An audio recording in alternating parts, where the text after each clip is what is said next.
Ça va? Hola Juan. Dans les allées du camping, Fanny est aux petits soins pour ses clients.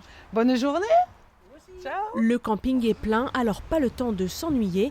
Mais pour Fanny, l'ambiance est un peu particulière cet été, car la gérante et son mari vont arrêter leur activité. Les habitués n'en reviennent pas. Ça nous rend malade qu'ils s'en aillent, alors, pour vous dire.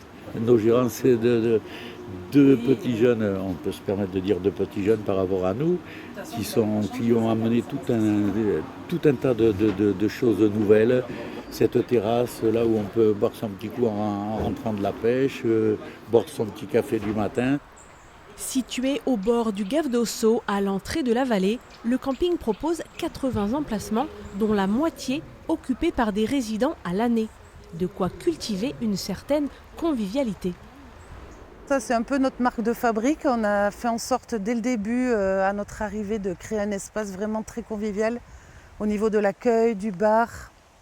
Et notre intérêt, c'était que les gens se rencontrent.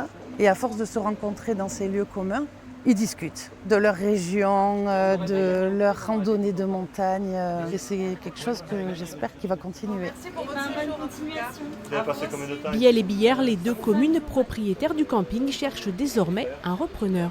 Le profil idéal de tout maire, c'est d'avoir un couple de jeunes avec 2 ou 3 enfants qui viennent à l'école. Donc ça, c'est le profil idéal. Mais bon, il ne faut pas non plus rêver. Si on a des gens qui sont attachés à développer la vallée, le village, c'est déjà pas mal. Plusieurs personnes se sont déjà manifestées. Ils ont jusqu'au 30 septembre pour déposer leur dossier.